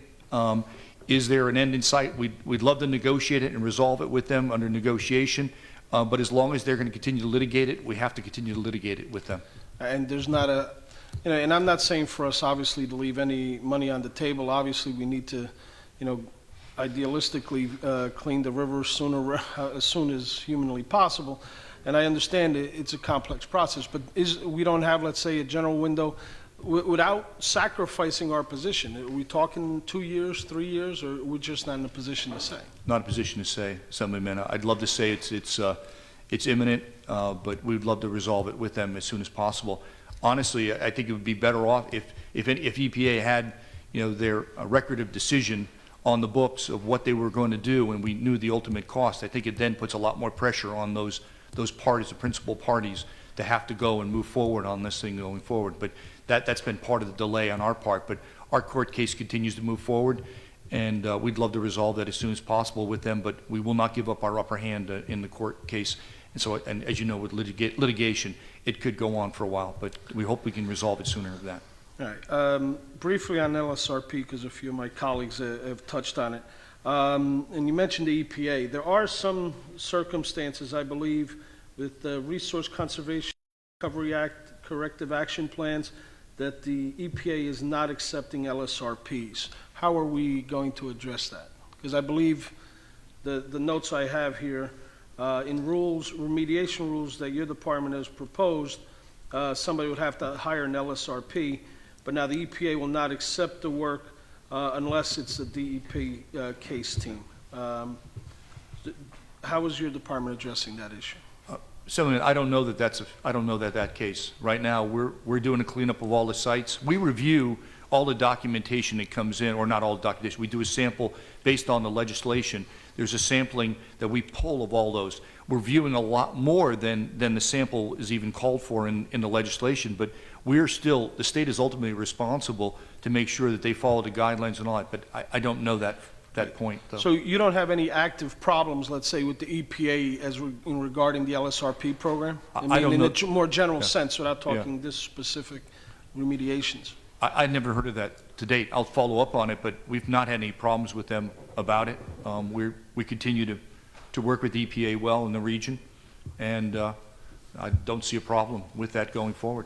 Okay, the last thing somewhat relates, I believe this was part of the LSRP legislation, and someone, Bersacelli, had asked me to follow up with one question here. Yes. Have you developed your ranking system for, let's say, contaminated sites? I believe that was part of a 2009 law. Yes, we're in the process of doing that now. It's a remedial priority system, the RPS system. We're doing that right now. We are working our way through the first review of that. We expect by the fall to have that full system in place. And again, that system was set up in place, if you remember correctly. It deals with focusing on prioritizing sites across the state based on health standards and risk to the public, and also environmental damage or risk to the environment overall. Those are the two key criteria, and we're going to continue moving forward with that. So we're going to rank all those, the top 9,000 sites, if you will, from top to bottom, and we're working with them to make sure we have accurate information. And so there's still a gap of information, so we're working with every site to make sure we get that complete. Then we'll release that in the fall. That'll help us focus our resources from a state point of view and help make sure we prioritize what gets done first and what's the most, while we already have a process of doing that, we want to make sure we have a very structured scoring process around that. That's what we're doing. And that should be ready by the fall. By the fall, yes, Assemblyman. All right, moving on. At the end of the last session, we worked together on a, I don't want to say controversial, but a really enlightened discussion on wastewater quality management plans. Yes. Made me a lot of friends in the environmental community. Can you speak to this committee? How are we doing, and do the counties have the resources to finalize these plans? What are we doing in relates to water quality management? Yes, and thank you for your leadership on that. That helped us get over some very difficult hurdles. If you remember correctly, we had regulations that we could not get over that had been put in place before this administration. We spent a year and a half struggling through those regulations. The counties struggled through to meeting those requirements, and so with that legislation now allows us to get the counties to get those regulations done, or the plans in. Right now we have, since that legislation was passed, we had 0 in before the legislation was passed. 9 counties have come forward with their plans already. We expect to have all those in by the 180 days was the timeline. We expect to have all the counties in by 180 days with their plans, and we expect to have by the end of the year all the plans adopted. So we're working, the counties seem to be working well with the new guidelines, and we don't have any problems with any county. Every county has come in for at least one meeting, if not multiple meetings with us so far, so we can make sure we're working with them and they're working with us to get it done. Okay, that's good. All right, so you're saying by the end of the year, you should have all the counties with their updated plans? Is that what you? Adopted, that's correct. So all the plans will be in by the first 180 days, which would be the midsummer, and then by the end of the year, we expect to have every single plan, because it's got to go through a hearing and a process after that, and then final approval, and then it would be adopted by the end of the year. That's good to hear. All right. Next, also something that's been touched on just briefly. On the Environmental Infrastructure Trust, you're saying that currently we're putting out 350 to 500 million, let's say, a year in projects. Do you have let's say, a tally of the, what the backup demand is? I mean, I believe there's an estimate from the American Society of Civil Engineers at 20 billion. Would you comment on that number, or what sort of data do we have as to the need in this area in the state? I don't have, I've seen that number before, the $2 billion number before. 20 billion. What's that? 20 billion. 20 billion. I've seen multiple numbers on it. EPA's had their own number, and there's a lot of different numbers out there. I've seen those, but we don't have one ourselves from the state that we've calculated on it. On an ongoing basis, this year itself, we're going to put out 363 million that's closing out right now that are going on the street. But there is a large demand long term. We know there's a large demand, and I know there's a lot of infrastructure that's got to be built out in the state. But wouldn't it make sense for the counties and the state to, let's say, do a little research and to have what that number is instead of taking estimates from other entities? We could do that. We could have our department talk to the counties and towns that have it, and it'll also be the water purveyors and then the sewage treatment authorities that would handle those numbers. We can double check that. Yeah. I think it's important so that, we have a sense, especially a budget committee, of saying, well, is this the right level? Is 363, enough, or is it woefully inadequate? Is this something that the state needs to be investing more in? Because I'm very concerned, as you know, Newark, our system's ready to blow. Okay, it's one of the oldest in the country. We're losing, anecdotally, 20 to 30% of our water. We need a several $100 million upgrade. So it's hard for me to see, is the EIT operating at a reasonable level if we don't know the overall universe that, we're supposed to be addressing. So I think it's important that we get to that point. That's a fair question. I'm looking into that. All right. One thing that hasn't been mentioned here, and I know that it's a lot with the federal government, in reference to Hurricane Irene and continued flooding issues in various parts of the state, can you talk to us about what is being done to help folks in those affected areas in terms of the future, preventing future flooding? How much of that is you? How much is that the federal government? And is there anything in this budget this year to that end? Well, first off, obviously we've made, the governor's made the Passaic River Basin a key priority area for flooding, and we spent a lot of time and a lot of money on that. Right now, the Passaic River Advisory Commission has put forward a 15-point plan. We continue to work that 15-point plan. That is what we're focusing our intention on and putting our time and our money into it. That plan includes, and it's got a short term and kind of a medium term and long term kind of aspects to it. Excuse me. The short term ones deal with buyout of homes.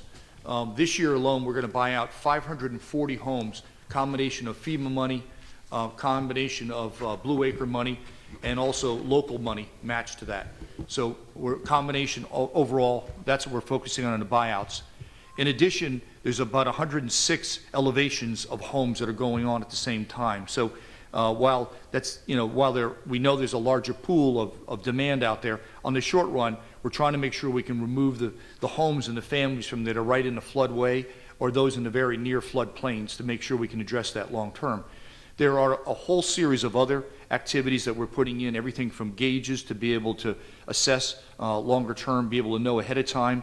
We're putting in inundation maps. We're creating all new maps overall for flood maps across all the area over time. We're removing feeder dams. So there's a whole series of activities.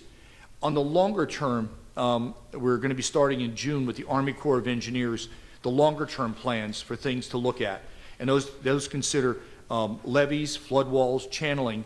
We've got money put aside it'll be about a $2 million project for the first 2-year study that'll do the initial assessment on what can be done, because you've got to look at the whole assessment of the entire basin. They're going to do that initial study. That then will roll out to larger projects out of that long term. So there's still a longer plan that has to be put in place for some of those bigger projects. Our plan is to continue to buy out homes and continue to work the smaller projects over a period of time here to minimize the impact. As you know, Assemblyman, there's no silver bullet on flooding for the Passaic River Basin. It's been flooding for 10,000 years. Our job is to try to move the pain as fast as we can for a lot of people that are truly in the floodway and the lower 10-year floodplains, floodways, and then make sure we can continue to put longer-term plans in place. So we have multiple projects and multiple monies being put in place right across the board. Okay. Thank you very much, Commissioner. That's all, Chairman. Great. Thank you, Assemblyman. Thank you, Assemblyman. Assemblyman Johnson. Thank you, Chair, and welcome, Commissioner. A lot of my questions have been answered, Chair. I have one concern, and it's kind of a unique one to this committee. I've spent some time at the Sea Grant Consortium, and that's an institution located in actually in the U.S. Park at Sandy Hook there. And I'm wondering if, because I didn't see any mention of them in your budget, do you provide any type of grants to the Sea Grant Consortium for either education or research, even though they're in a federal land? We provide on an ongoing basis grants to them, but they're for very specific projects that we do for them. They do work for us. Like, again, Barnegat Bay, they'll do a project for us in Barnegat Bay, or they'll do something on the ocean for us. So we don't provide direct funding to them. They do work for us, and we provide grants. So we receive something in It's return like contractual, and it's like providing a service to you, or project-type grant. Okay. Because I was concerned about their future, and I know they're kind of struggling down there. I thought maybe, and I didn't realize you had some funding that they're receiving from you. But we'll talk offline about maybe trying to expand something else for them. They're a very good organization. We've worked with them over the years, but obviously they've got the right skills, and they bring the right professors to help us. So thank you. Also, can I hear a little bit more about the diesel retrofit? Now, I read in your documents here that you've converted actually a fairly large number of our older diesel engines, commercial, specifically the construction vehicles that was mentioned. Can you give me a little more on that? How you plan on accomplishing that? You're going to go to these different companies and provide them with some type of incentive? That's how it's going to work? Yes. I mean, the plan was it's a pilot. We identified with that. We work with the Department of Transportation, and the contracts I might need to confirm the exact status of it, but they were putting out this year, or plan to put out this year, was about $2 million worth of grants that would go into having companies replace the diesel and do the retrofits on those equipment, so that that would be part of the project going forward. So it was an initial pilot on it. Long term, what we want is those companies to shift over all their equipment long term to be able to put retrofit equipment on it. These are cleaner burning diesel engines. Well, yeah, or taking old ones and putting the equipment that filters the diesel emissions on it, and that's what the retrofit is for. But a lot of the newer equipment since 2007, a lot of the equipment since then to now has the proper emissions controls on it. The problem is a lot of construction equipment can be around for 20 and 30 years some cases, and the emissions on those are just horrible. So this is the whole idea. And part of that, Assemblyman, was to focus on inner city areas around the state, that those projects were not just way out in the middle of nowhere. We wanted to make sure those construction projects were done towards urban areas to focus on the environmental justice issues. Okay, thank you. And my last question, and I'll ask this on behalf of Assemblywoman Watson-Coleman, who has asked this of previous commissioners. The breakdown of your upper managerial staff, administrative staff by ethnicity, gender, and race. Do you have a breakdown? I didn't see it in the packet here. We do have it. I think I'm not sure the package. Yeah, but the breakdown overall is we have what we break it down is from bureau chief and above. Yes. There's 256 overall total people that fit into that category, personnel professionals that have management positions and leadership positions. Of that, 10% are minorities, or 9.7% are minorities. 36% are women.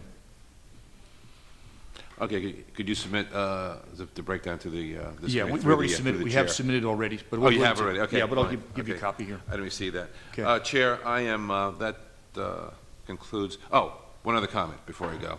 And this has been said numerous times today, but I also have to add my comments to this. The tank program, tank removal program.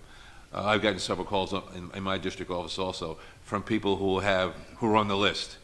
I've called your office a few times, and I've always gotten a response from your office, and of course, they're in a list, they're in a queue, so Yeah.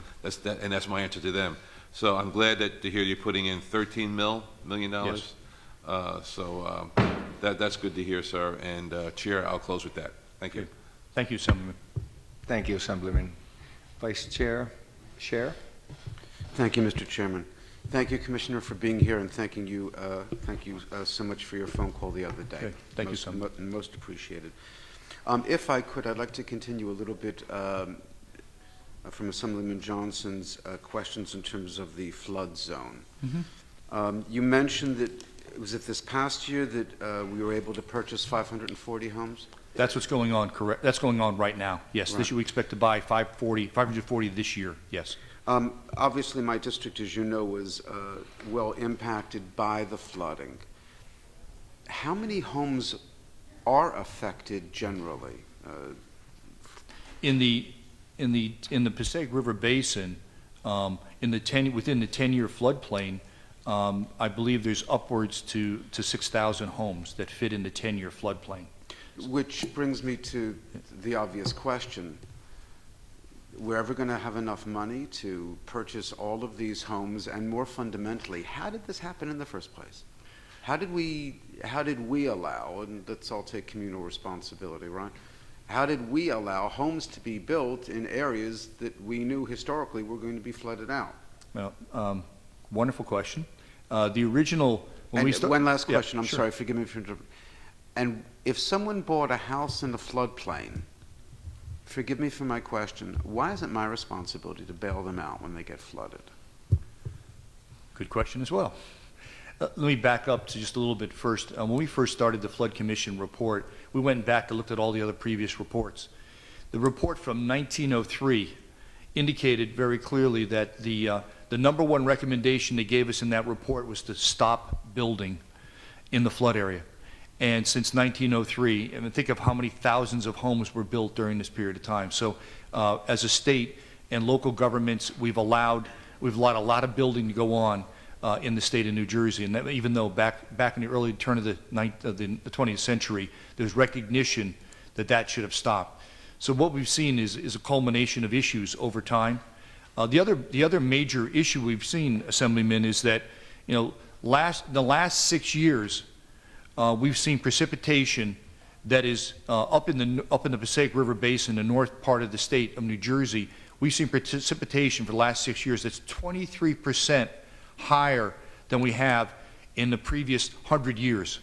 So what we've got is we're in a weather pattern, a consistency now that over the last 6 years that's created more flooding. So the visibility and the pain clearly for the people who get flooded once, they've gotten 2, 3, and 4 times some cases in these last 4 years, 5 years, has been dramatic. So we've seen a lot more of that pain consistently with that. So those are the challenges we have. Back to your question, is it enough for the homes we have? The plan, I mean, it's got to be willing sellers.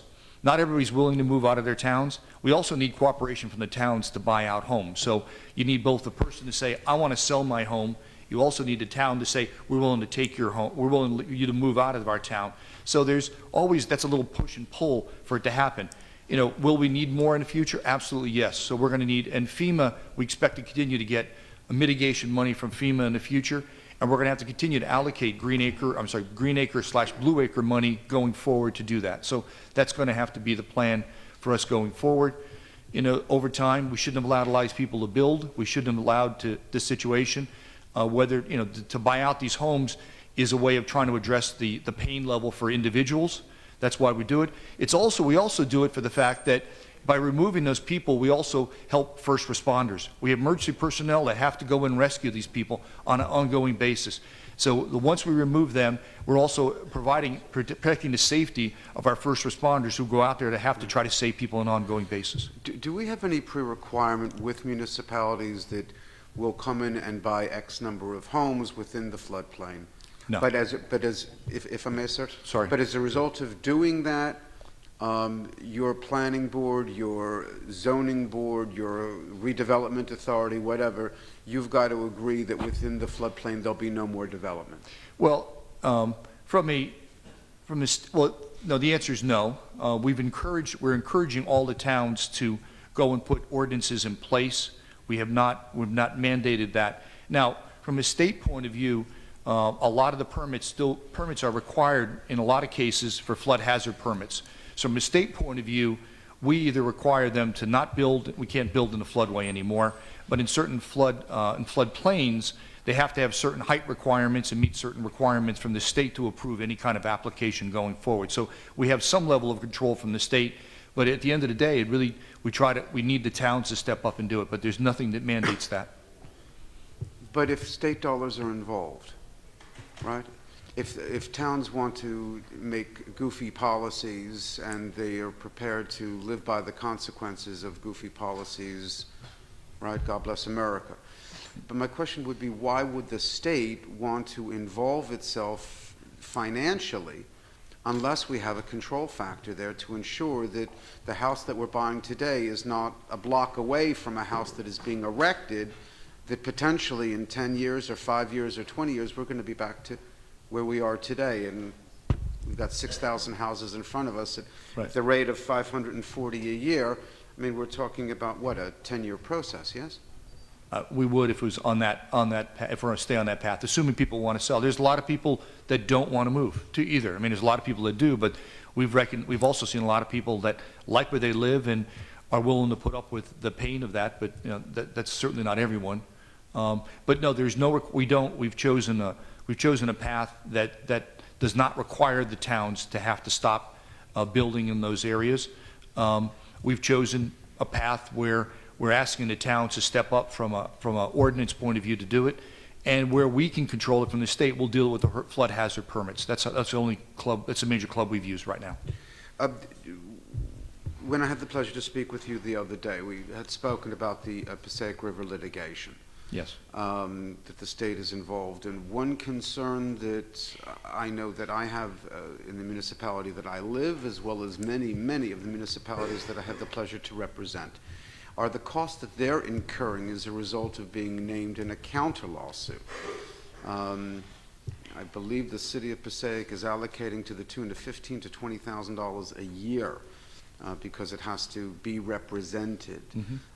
And you would know better than I how many towns are involved, but it's a goodly number. So there's 72 towns, So yes. we're talking about, assuming that if the average is $10,000, I mean, we're talking about, what is that, $700,000 a year? And you had said that if I may quote you, litigation could go on for a while. Is there any way that these towns can be, I'm asking you a legal question, I don't mean to, but forget the legal, from a practical point of view. $10,000, $15,000, $20,000 is a lot of money for each one of these towns, especially when you times it by 70, and the horizon for correction is way out there. Right. First off, as you know, the state is not suing the towns. The major parties that I mentioned before, Occidental, Repsol, YPF, Maxis, Tierra Solutions, we are pursuing them. They are the only parties we are pursuing from a state point of view. They have third-partied in a whole bunch of businesses, about 200 businesses, and they've also third-partied in about, again, 72 towns into that equation. So it's not the state suit to go after them. You're concerned, we are very concerned as well that the towns are incurring costs on this, because we have no intention of going after the towns on this from, at least from a money point of view. We realize the pain they're going through, and they've been third-partied in. Well, we have, from the Attorney General's office, we've requested both judges, key judges in this, the special master and the primary judge on the case, to basically park the towns off to the side until we move far enough down the road with the primary parties, primary litigants, before they have to bring them back in. There's small potatoes in this whole thing, and there's no reason the town should have to continue that. So we've requested that several times from the judges. We're going to continue to push that, but that's all we can do at this point. It's very helpful. Thank you.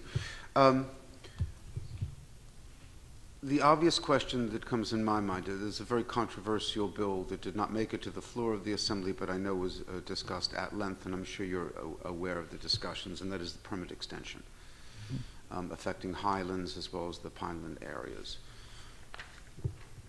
When I hear about the issues that we're confronting with the flood zone, the question that I naturally have is, should one express the same concern for what's happened and happening in the flood zone to the Highlands, to the Pinelands area? Specifically in terms of the Highlands, for example, under permit extension, the ability to build in, I believe, primarily the planning areas, but perhaps some of the protected areas as well. I'm not as familiar with the bill as I should be. From your professional perspective, do you see this as something which could have the same similar conclusions 10 years from now, 20 years from now? Could we be sitting here, well, hopefully not all of us sitting here, could we be Hope not. I hope not too.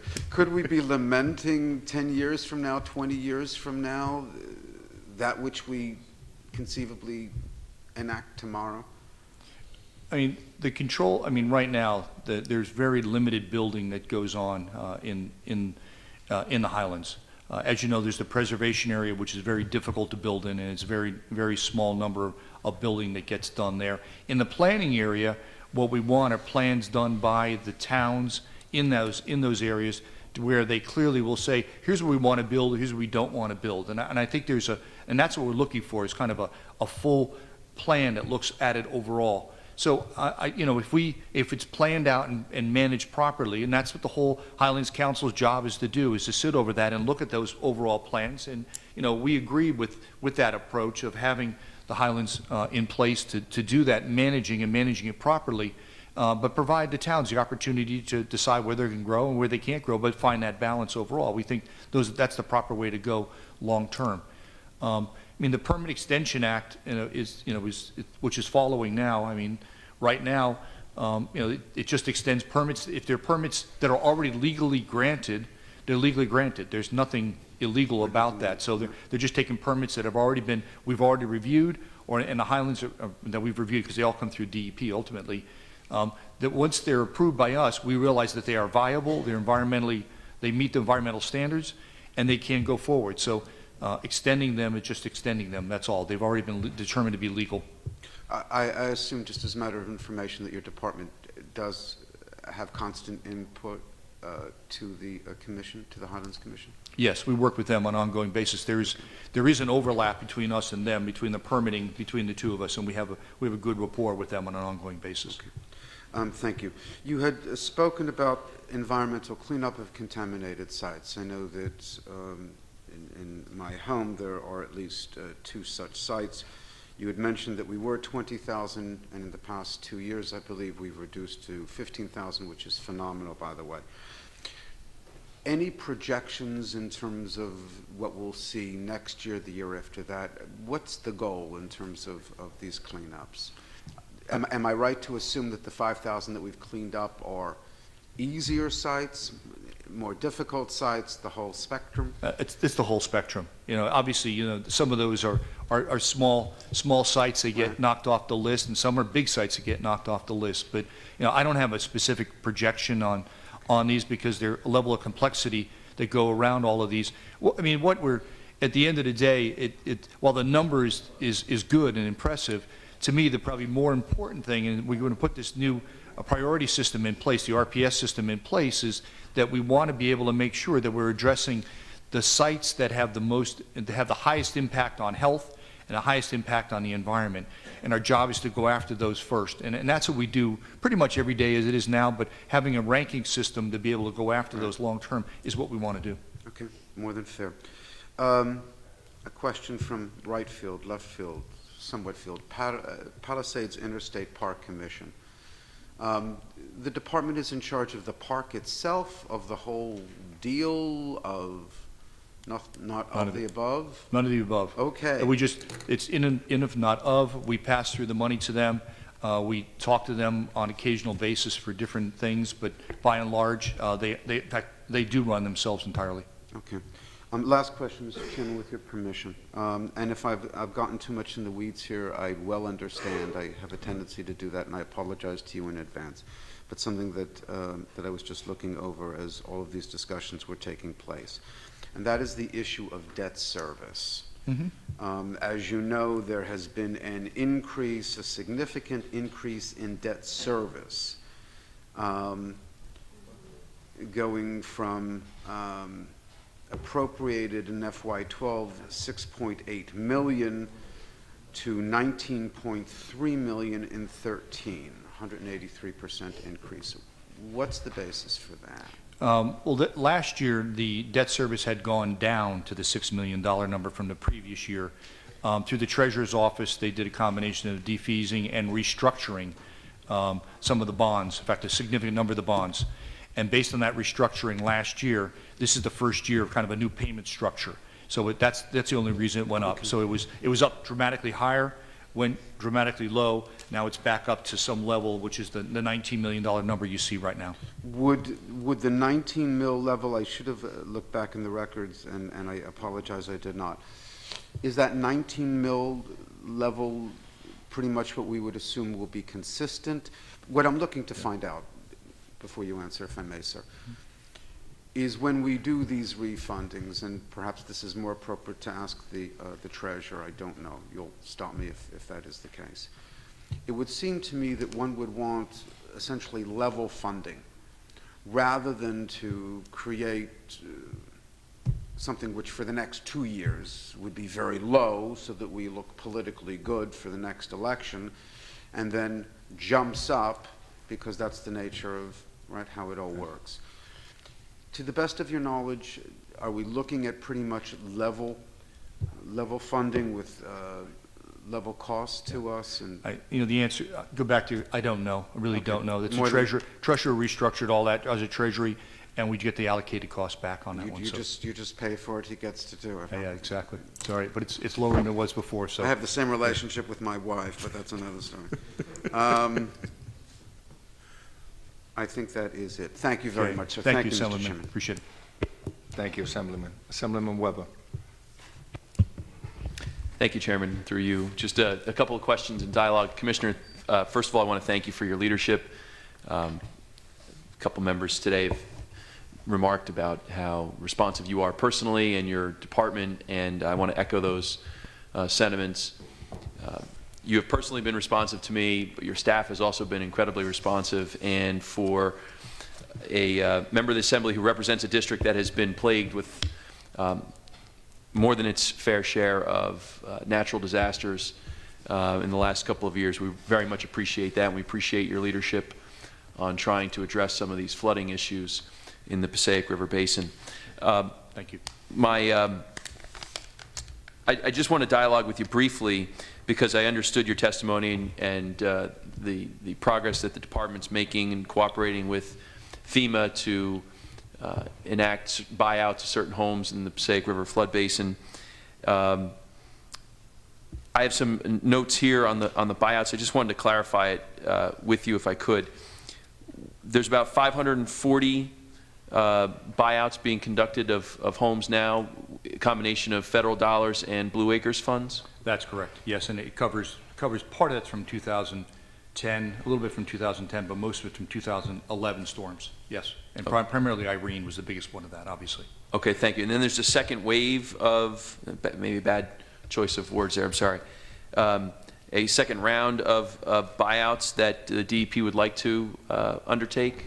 I mean, long term, we continue on an ongoing basis to apply for money and grants through OEM, through the state police.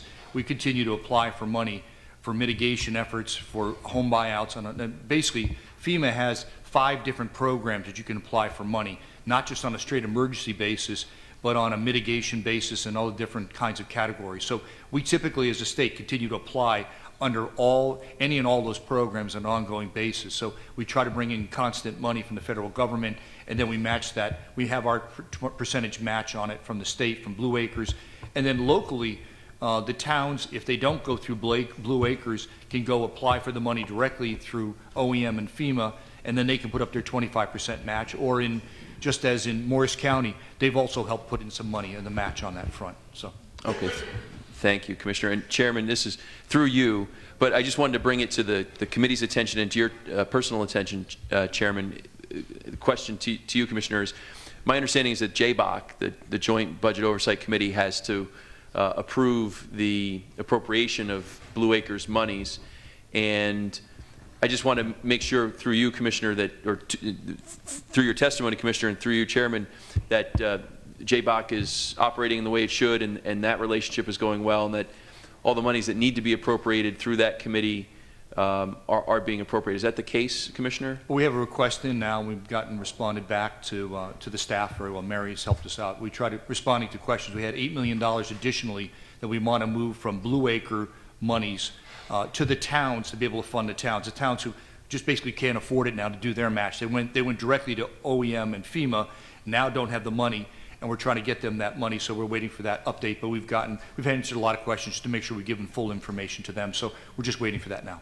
That's terrific. And Chairman, to whatever extent that JBOC can be helpful to the DEP, so the DEP can be helpful to our communities so that we can draw down more federal funds. We are doing our due diligence to make sure of what we're approving, so we've been in contact through staff to make sure we get all our answers to the questions we've raised. I appreciate that very much, and I know my constituents appreciate the cooperation between the administration and JBOC to get that done for them. So thank you for that, Chairman. Commissioner, thank you for your leadership, and that's all I have. Thank you, Chairman. And Assemblyman, thank you for your help too on a lot of the elevation discussions we've had with and the flood insurance issues. You've helped us a lot trying to shape that longer term too. So thank you for your help.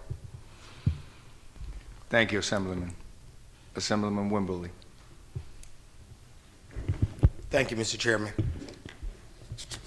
Commissioner Ferris, thanks for the phone conversation the other day, and many of the questions you answered for me over our conversation and came up again today. And obviously, being in a district that was hit very heavily over the past couple of floods, and obviously Hurricane Irene, glad to hear about the funding that's going to come into the state for this type of cleanup and stuff. And that seems to be the question, that many of the constituents I have in Elmore Park, Garfield, Patterson have in, respect to the flooding and obviously the mold and the house buyouts and things like that. And I was, very glad to see, in particular along the Passaic River, that those houses are being bought out. And you gave me the numbers and stuff like that.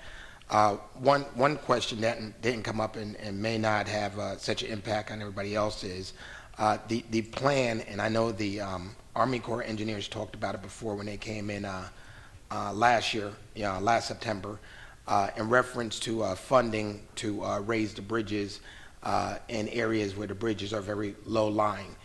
In particularly, in the city of Patterson, we had every bridge flood out, and we basically were this, boggled down as a city, and the people coming in and out, and we were just shut down for almost 10 days.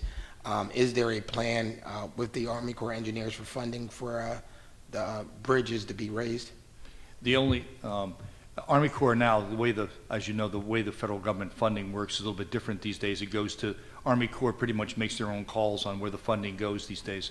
I have not seen a plan at this point. We certainly can follow up directly with them to ask that.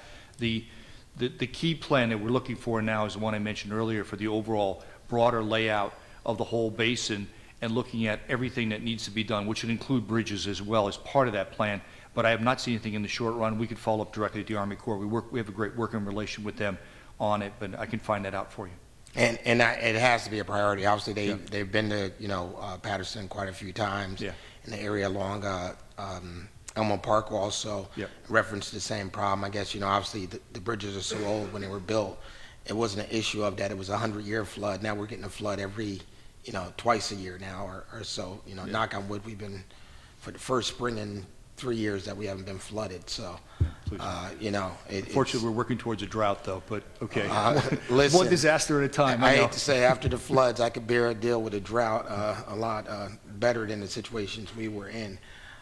The other issue, and I think you touched upon it also, was the funding, I guess through FEMA also, and federal funds for our OEMs of the cities to the reimbursement for the material, the tools, and things of that nature that obviously are being, you know, pushed to limits, and obviously, you know, being, you know, to the point that they're beyond repair. Will there be any funding from the state or through the federal government for these things that the OEM uses? From the state, there is no such fund. At least from my shop, there's nothing. I don't know if OEM has funding mechanism on that front from FEMA. You'd have to ask them, or I could follow up with you on that specifically from that side of things. And again, FEMA grants come out in different ways, so there's a lot of different buckets what FEMA can do. I can't commit, or even I don't know whether the specific one would handle that. But again, there are multiple grant programs that continue to come from FEMA for everything from all different kinds of supplies, and also dealing with mitigation efforts. So we can follow up with you on that specifically. All right, thank you. Okay. Thank you, Mr. Chair. Okay. Thank you, Assemblyman. Thank you, Assemblyman. Assemblyman O'Scanlan. Thank you, Chairman. Commissioner, thanks for being here. I did just want to mention, and most of my questions have been answered, the JBOC question has been answered, so if we can get that moving quickly. But I did want to say, we do tend to grill you guys, and we talk about the things we're not happy with, or you know, and you've heard from me in some things where I thought we could do better. I thought I ought to mention when things are going well and we're heading in the right direction. And you have lived up to what you told us at your very first appearance before us a couple of years ago. My industry deals with your department, and I go out of my way to just be like a regular, like anybody else, as it should be, and it's improved. It has improved. There was a time when it was just, without question, you were going to have an irritating, frustrating experience in dealing with your department. Beyond where we were protecting the environment, quite frankly. And you've started to move it in the right direction, and I appreciate that. Thank you. Thank you very much. Figured, since I do complain, I figured I'd say something good when. Yeah, and you do give very direct feedback. Thank you. Thank you. Thank you, Assemblyman. Which is good. It's all good. Assemblyman Wolf. Yes, thank you, Commissioner. I'm actually here as a substitute today. I'm not a regular member, although I was a previous member on this committee. And so I'm really intrigued, number one, by the quality of the questions that you've been asked, also by the quality of the responses that you made. And I think you've actually shown through your leadership that is, I think, filtered down through your entire department, really a commitment to be consumer friendly. I don't really hear the adversarial plotting problems that we used to have. I'm sure they still do exist in certain areas, but I think you've certainly undertaken a great challenge, and I think the results speak for themselves. I want to congratulate you, and I'm sure probably most of the rest of the committee would also echo those sentiments. Great. Thank you, Assemblyman. Thank you for your testimony. Thank you. Thank you, Assemblyman. Commissioner, just to sort of wrap it up, I wanted to ask you in reference to Green Acres funding. Where are we in capacity with that? I believe that we bond for the Green Acres. What's the capacity we have at this point in time? Well, right now, we have $194 million left from the 2009 Bond Act that was passed by a referendum, as you remember. In addition, we have other monies that are being repaid, previous monies that were canceled. We also have some NRD monies which are set aside for Green Acre money. So we basically have our estimate is about $300 million for the next 2 years for FY13 and FY14 for Green Acres funding. So that's we plan to use the next 2 years. On a regular basis, how much do you get requests for on a yearly basis, and how much do you normally give out as opposed to how much is requested? I don't have the request. I know the request certainly exceeds the dollar amount that we put in there. The problem too in some of the requests, I mean, I just need to qualify that, even though it exceeds it, a lot of times sometimes the towns don't have, or the foundations don't have the matching funds right away. So even though they request it this year, it takes several years for them to get it. So it's a little bit of a cash flow issue, but the demand is higher. And how much do we historically have funded on a yearly base, roughly? About almost 200 million a year between us and farmland preservation, about 200 million a year. Okay. Do you believe that there would be a need to go out and bond again in the near future? Right now, we're putting a proposal together for the governor to talk about long-term options on Green Acres funding for the future. So we've got a proposal to the governor from my department and other departments, and also agriculture, on where we want to go long-term with that. Okay. Thank you so much. Seeing no further questions, I want to thank you for coming here today, and I need to echo some that have been said.